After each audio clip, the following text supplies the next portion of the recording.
At 4ZZZ, we acknowledge the traditional owners of the land on which we broadcast. We pay our respects to the elders past, present and emerging of the Turrbal and Jagera people.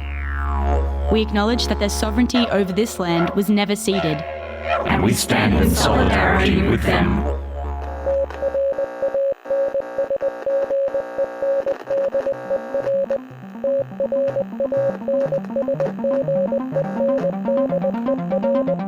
You're listening to Transmission on 4ZZZ, amplifying the trans and gender non-conforming voices of Brisbane and beyond. You're listening to Transmission on 4ZZZ. I'd like to begin by acknowledging the traditional owners of the land in which we broadcast, the Turrbal, Yuggera and Jagera people. Sovereignty was never ceded and always was, always will be Aboriginal land. I'd also like to extend acknowledgement to any First Nations people that may be listening, whether you are from this country or another. 4ZZZ welcomes you with open arms, and we do our part to pay the rent. As part of being on this country, it's important that we pay that rent. So part of the way you can do that is also to subscribe to the station and support our First Nations broadcast as well. So you can subscribe on 4ZZZ.org.au. Check all that out. Subscribe, support community radio. My name is Ez. I use he, him pronouns. Greetings. It's Bet here, and you're listening to 4ZZZ. Oh yeah, I forgot. I use she, they pronouns. Oh, yeah. I forgot my pronouns. my pronouns are forgotten right now. I don't have pronouns. Don't refer to me. Today on Transmission, we've got a whole heap of stuff coming up. So it's Brisbane Pride event this weekend, the 21st of September, so it's the Saturday, from 10 a.m. till 5 p.m. That'll be at Musgrave Park in West End. If you are familiar with this day, you'll also know that it starts with a march, which meets in Queen's Garden at 9:30 a.m. There'll be some speeches, and then marching from Queen's Garden to Musgrave Park over the bridge and into West End. So make sure to bring your protest sign and don your loudest and proudest attire. Once you get to Musgrave Park, there will be the gates to the Brisbane Pride Fair Day. So the price is kids 12 and under are completely free. Ages 13 to 17 are $10 on the door. If you want to buy your tickets online, you can as well. There'll be an extra $1.40, so it'll be $11.40 online. Concession is $15 at the door, and $16.57 online. And general admission is $20 at the door, or $21.73 online. You can check them out from the Brisbane Pride Fair Day Facebook group. There's a Facebook event. It's pretty easy to search, but yeah, you can get your tickets online there, or you can alternatively just buy them at the gate. Are you going to mention Pride outside too? Have you got that on? I am, yeah. Okay, then cool. There's Mugungeon's People's Pride, yes, which is also at Musgrave Park, which is outside of featured outside of the Brisbane Pride official event, the corporate Pride as I call it, with the community free Pride, which is there'll be a barbecue, there'll be picnic markets, and also heaps of activities. So you can pick your flavour, you can buy a ticket, go to both, or you can just attend one. Mostly it's just making sure that Pride is accessible to everyone, so I'm really grateful for that. So thank you, Mugungeon People's Pride, for putting this on. Very much looking forward to it. Also, in the evening, I will be going to the Cave Inn in Woolloongabba at 6 p.m. From 6 p.m. is Gloria's Hole, which is part of a dyke bar experience. I'm going to read out their little bio because it's great. I have a feeling I know who wrote it because of the humour. A dyke bar to watch out for. Did you love that hot leather bar from Bound, or that hot old butchie bar from If These Walls Could Talk, or any of the other trashy bars in Drive Away Dolls? Well, we have a party for you.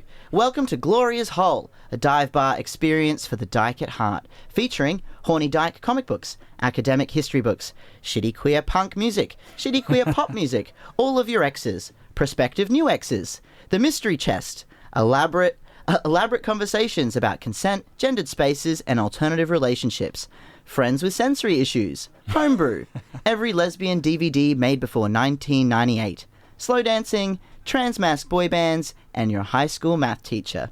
So bring your favourite whānau, nuanced political commentary, sourdough starter, and strap in for a good time. And please don't steal our carabiners. toaster ovens for anyone who has reached their monthly recruitment quota. This is part of Magunjan's Dyke Bar project, which is a 3-part series of theme bars around Brisbane. And they are using the term dyke expansively to encompass the infinite nature of gender and identities. These dyke bars are open to anyone who identifies with or is an accomplice of dykes and dyke culture, whether that's past, present, or future.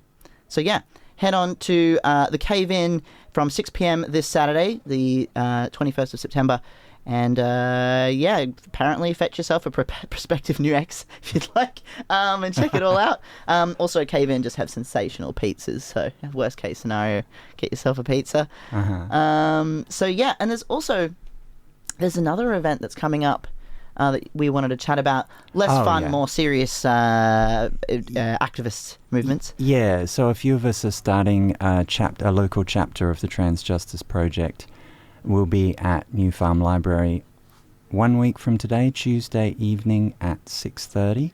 Probably go for 2 hours, I imagine. It's just going to be like a welcome and discussing how we can proceed with some public education.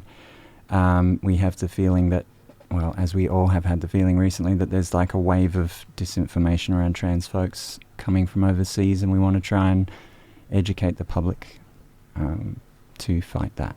Yeah, so it's a very broad brief at this time, this stage. Yeah, cool.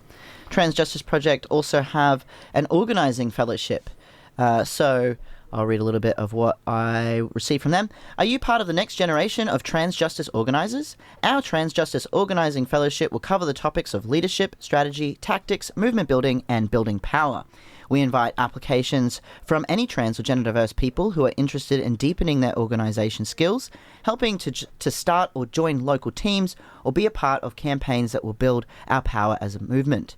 Experience is less important to us than a hunger to learn and a desire to take action. This program is open to people who are trans or gender diverse.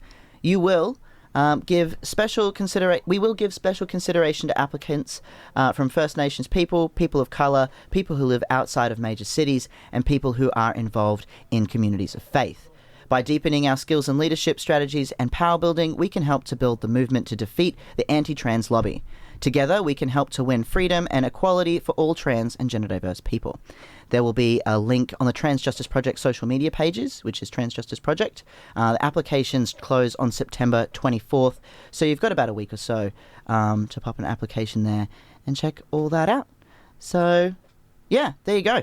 That's all we've got for Weekly I noticed news. just briefly there's a little Shandy Pride event going on at Echo and Bounce, and I just mentioned that because Blair DeMilo, I think that's their name, cool DJ is playing. Oh, damn. They play Charlie XCX and Sophie and stuff. I like that stuff. So, Anyway. you can go from the Dyke Bar, you can go over to Echo and Bounce, That's check right. out Shandy. Yeah. It's going to be a big day on Saturday. Usually September is the official Pride month in Australia. I'm still pretty much going to cling to that forever. But that's why we have Pride in September, is because it's the more appropriate weather to celebrate. In the middle of June, it's appropriate for the US because it's warm over there, but it's not here, and I don't particularly like celebrating Pride when I'm cold.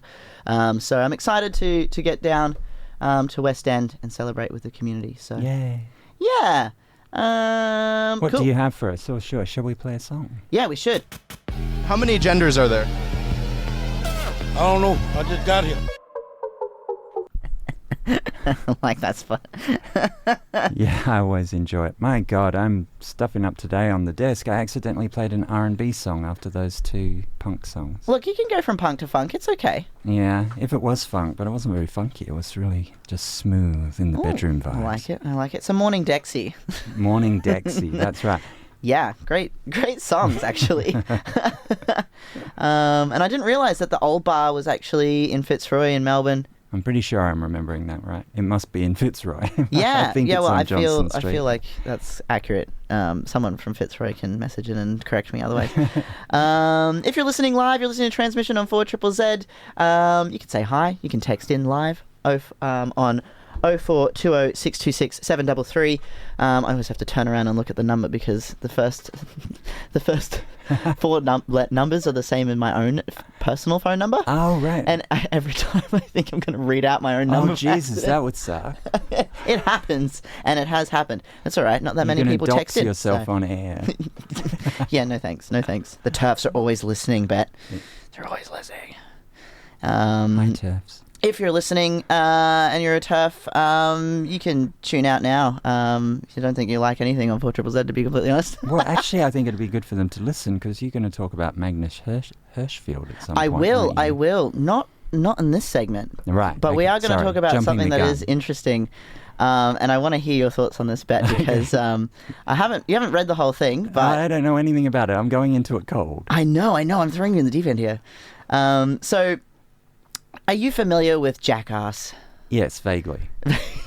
I'm very familiar with Jackass. It was one of those. You're a fan. No. I had a high school boyfriend once when I was in high school. So, and he really loved Jackass, and I tolerated the films for him. By tolerate, I mean I watched about 5 minutes and then I left and hung out in the food court. Oh, so that's really tolerant. Yeah, no, I cannot stand them. I think they're terrible. I think it's a waste of time.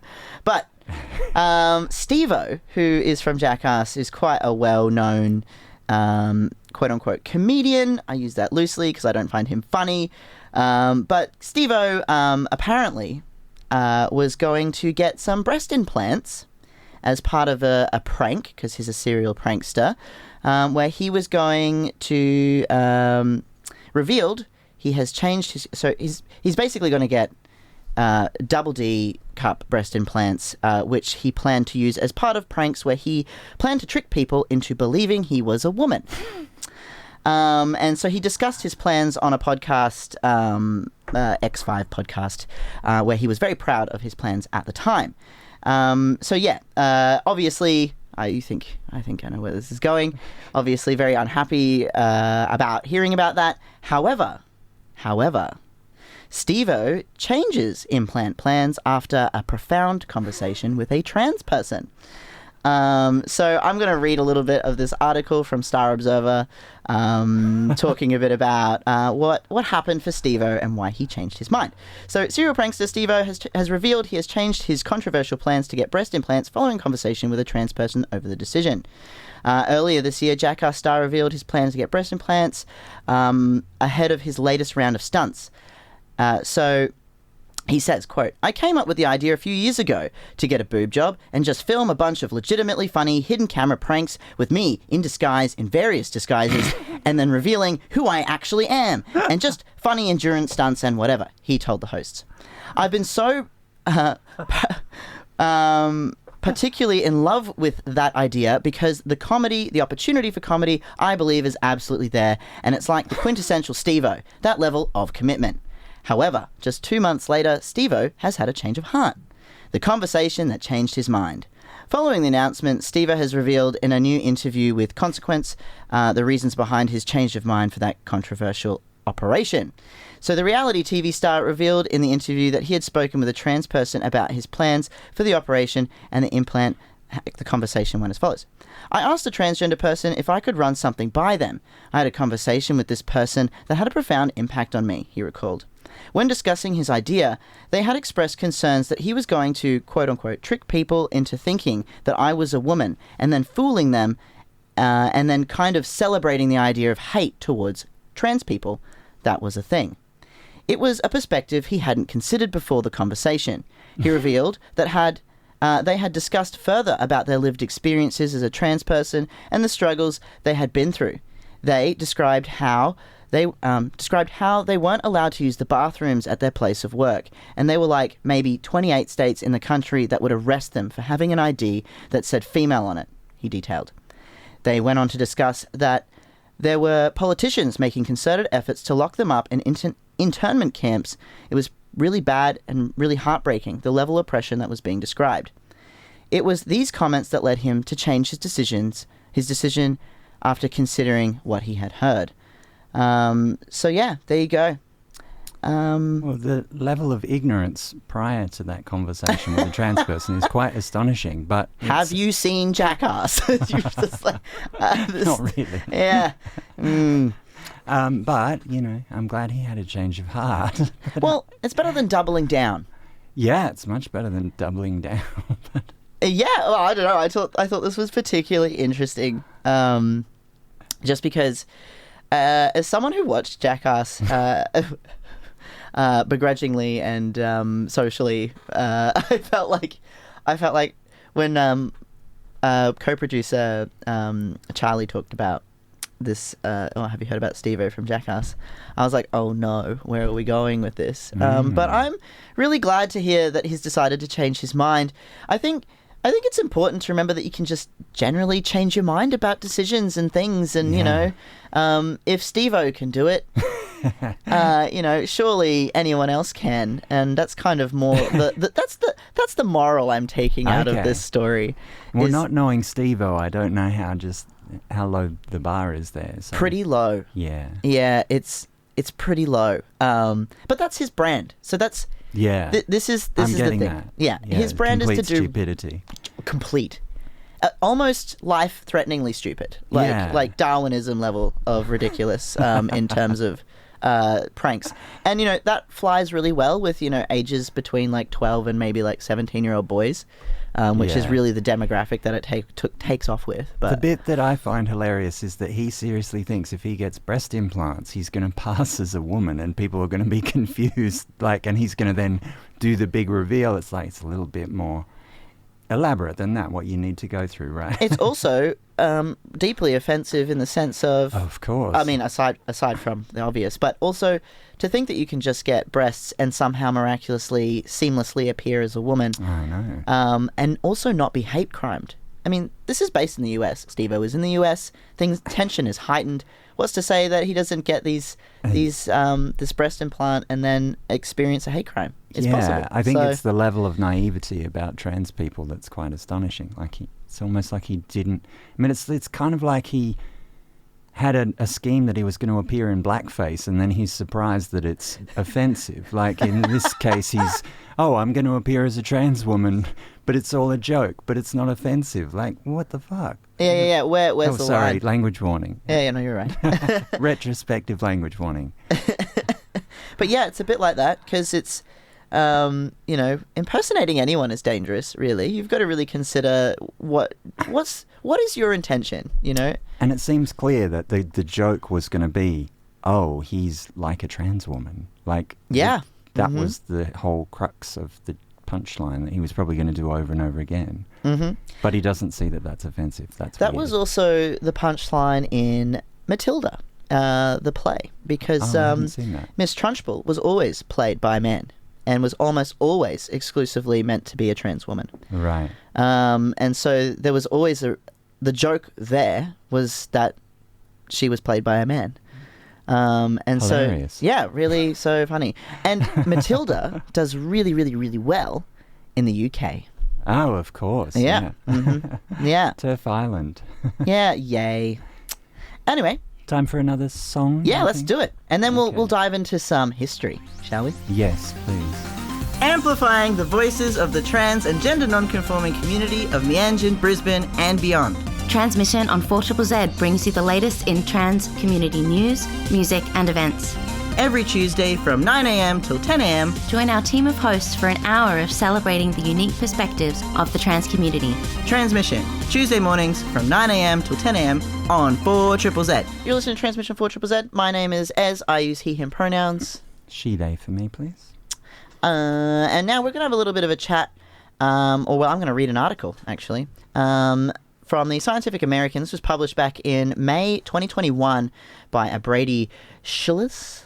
And this is a free article. I quite enjoy some of the stuff that comes out of Scientific American. And this, normally it's a paid subscription, but because it's dated now, it's free, so you can read this as well. This is about the forgotten history of the world's first trans clinic. Since a lot of people talk about how transness doesn't exist until recently, I'd just like to go back in time and explain or read a story about how that's not entirely true.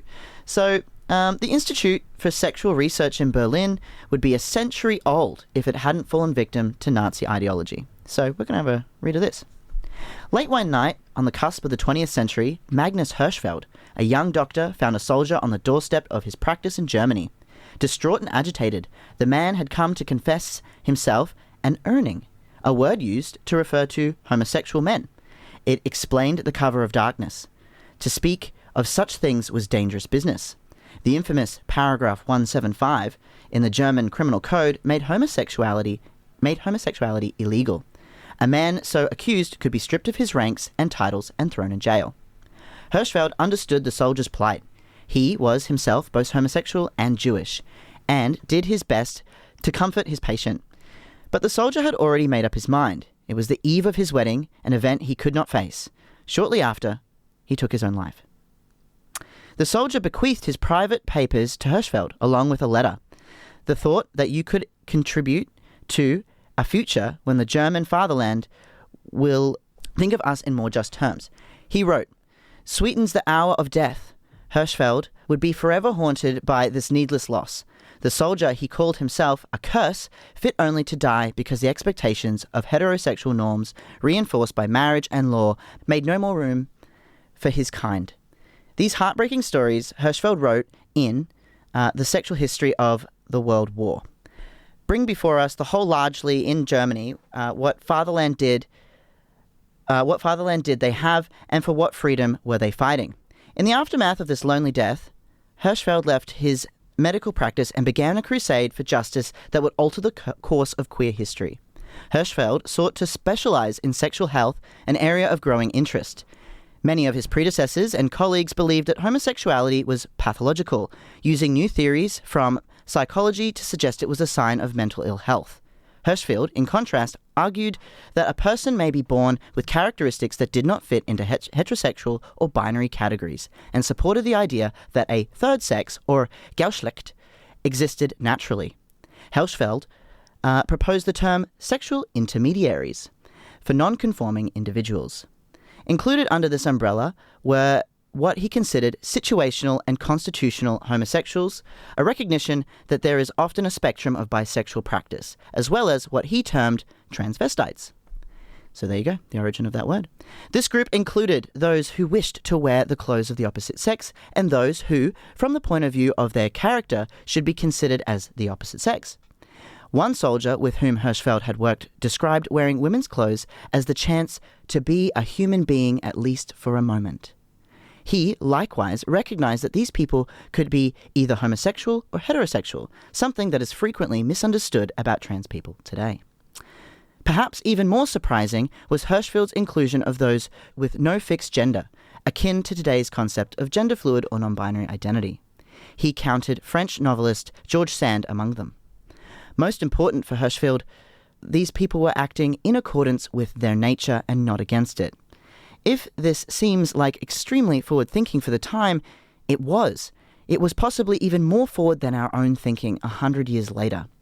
Current anti-trans sentiments centre on the idea that being transgender is both new and unnatural. In the wake of the UK court decision back in 2020 limiting trans rights, an editorial in The Economist argued that other countries should follow suit. And an editorial in The Observer praised the court for resisting a disturbing trend, quote-unquote, of children receiving gender-affirming healthcare as part of a transition. But history bears witness to the plurality of gender and sexuality. Hirschfeld considers Socrates, Michelangelo, and Shakespeare to be sexual intermediaries. He considered himself and his partner, Carl Gies, to be the same. Hirschfeld's own predecessor in sexology, Richard von Krafft-Ebing, had claimed in the 19th century that homosexuality was natural sexual variation and congenital.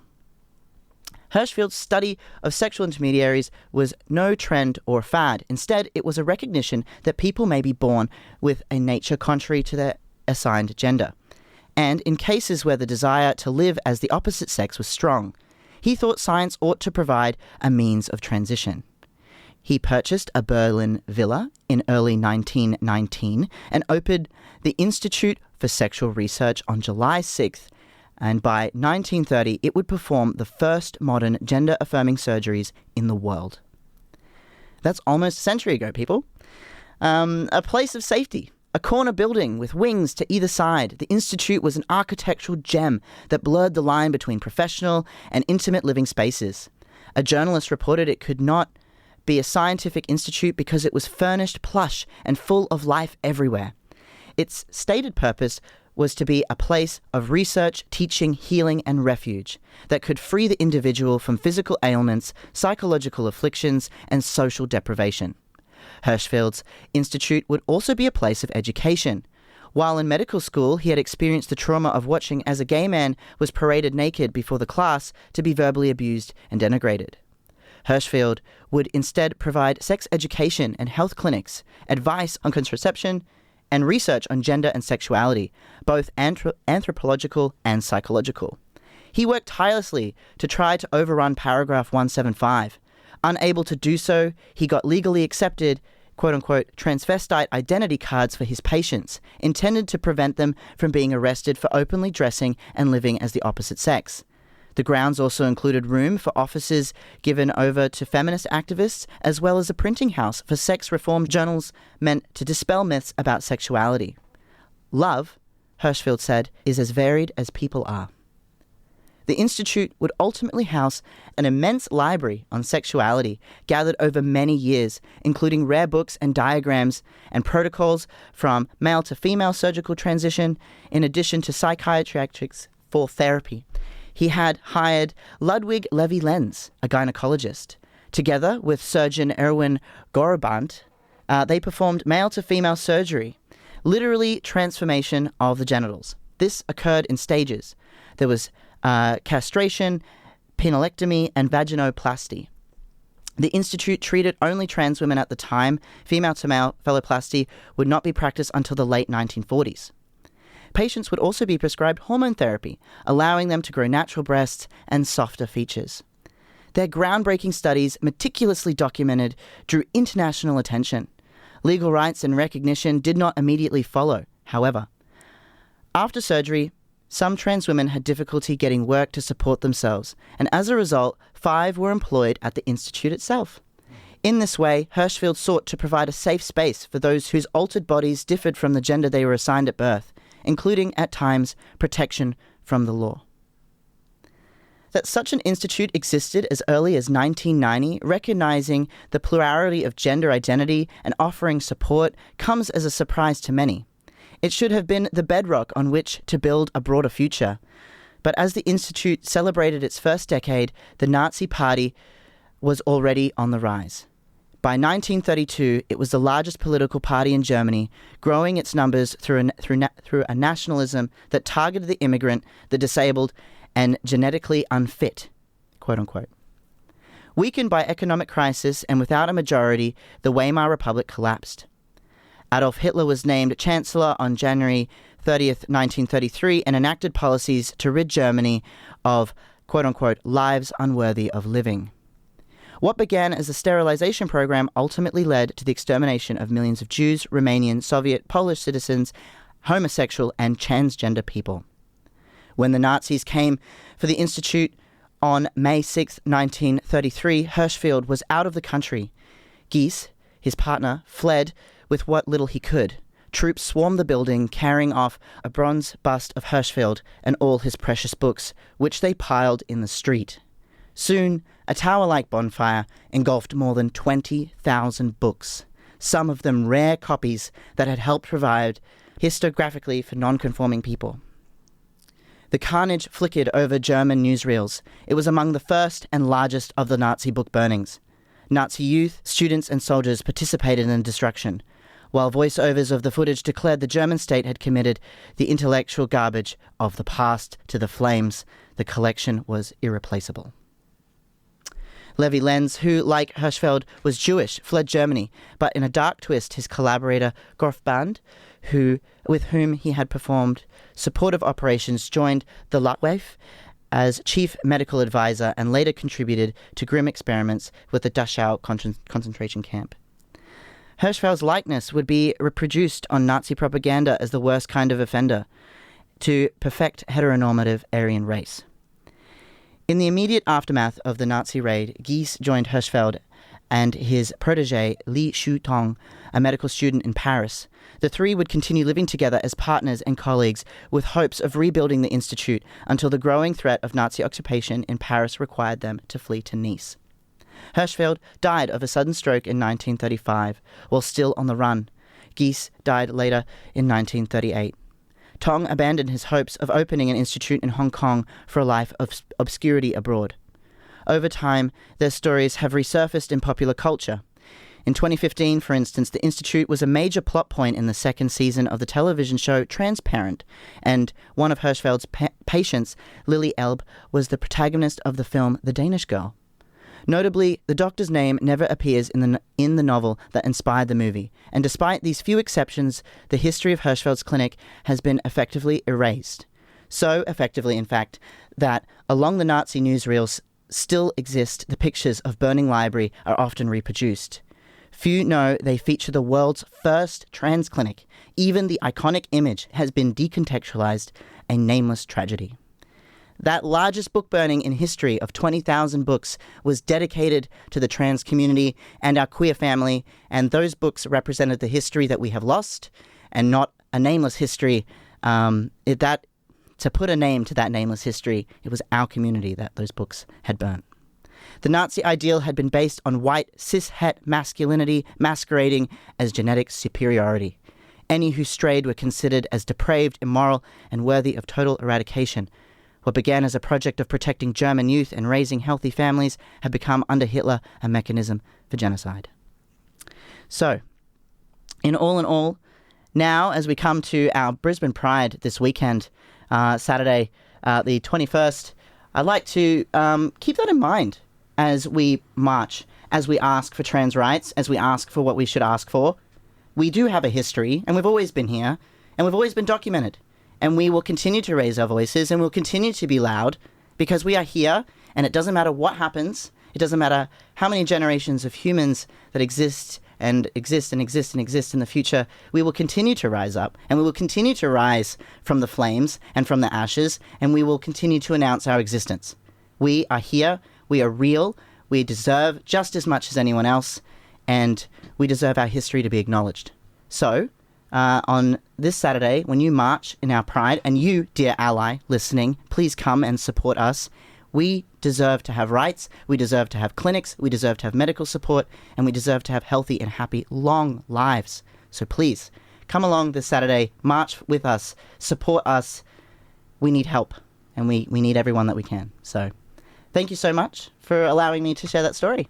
No problems. We'll see you next week. Thank you so much for listening. Thank you so much for listening to Transmission. See you next Tuesday, 9 to 10 a.m. on 4ZZZ.